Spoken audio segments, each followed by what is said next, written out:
of the fascinating stories in the Bible. We found it in John chapter 9.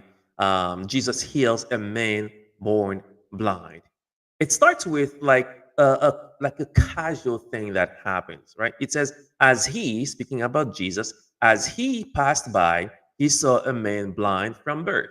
Just this is not the first time Jesus is encountering people who are lame, beggar, and all of that. But he says, as he passed by, like this is nothing. As he passed by, he saw a man blind from birth. This is what's very interesting about that story. Even though it seems so casual as he passed by, the following verses tells us that this is not a casual occasion. This is not just a as he walked by, he saw the man. He had this man in mind. Look at this. He says, and his disciples asked him, Rabbi, who sinned, this man or his parents, that he was born blind? Jesus answered, it was not that this man sinned or his parents, but that the works of God might be displayed in him. Wait a minute. This man was born blind.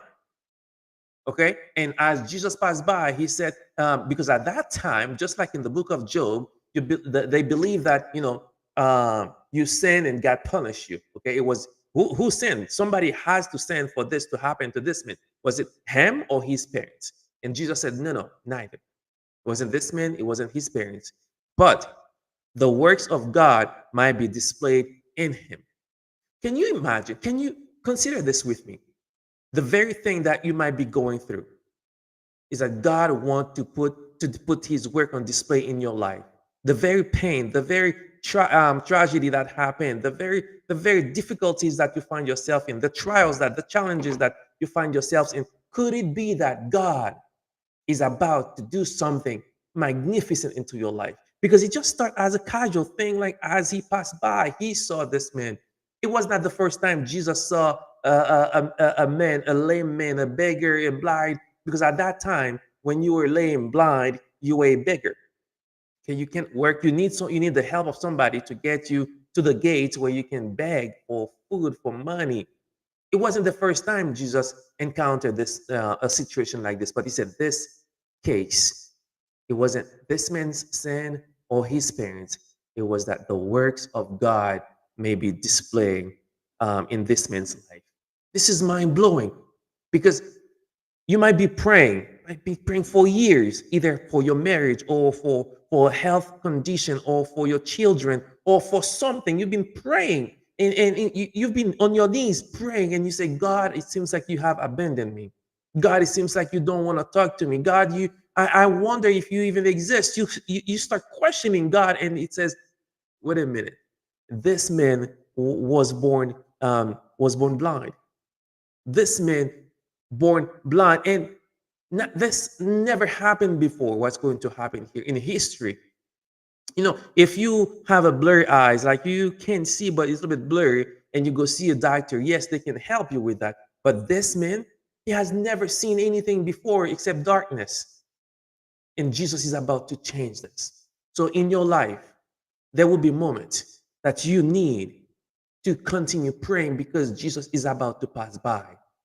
And don't think him passing by is just a casual thing. No, he's been hearing your prayer. He's been listening to your prayer. So therefore, he's passing by. He's gonna come along. And when he comes along, he going to do the thing that you've been praying for. So don't just stop praying because he's about to pass by.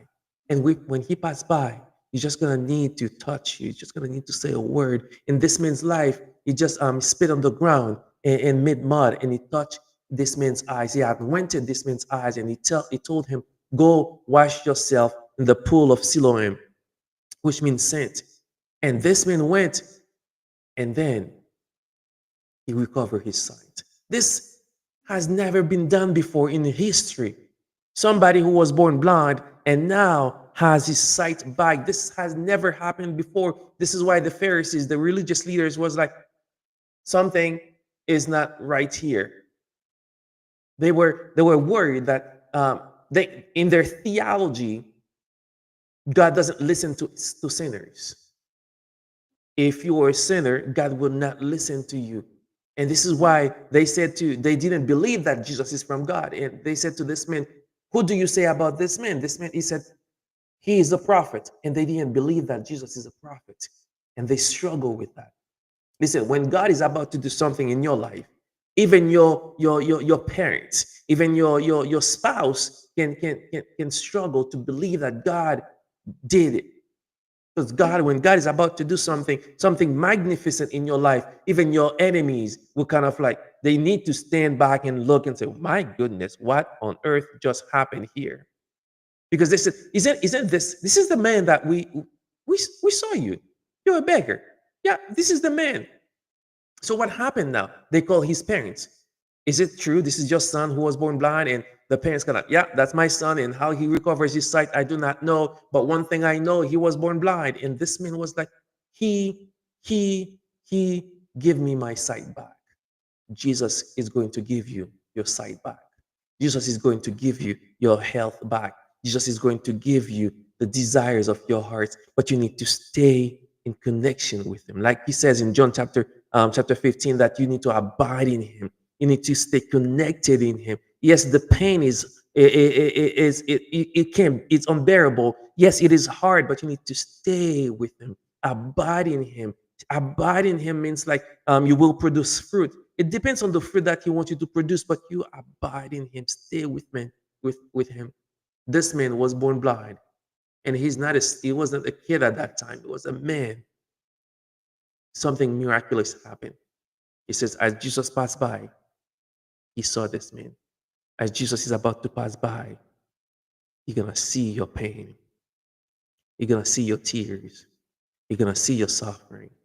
Stay with him. He's about to do something magnificent in your life.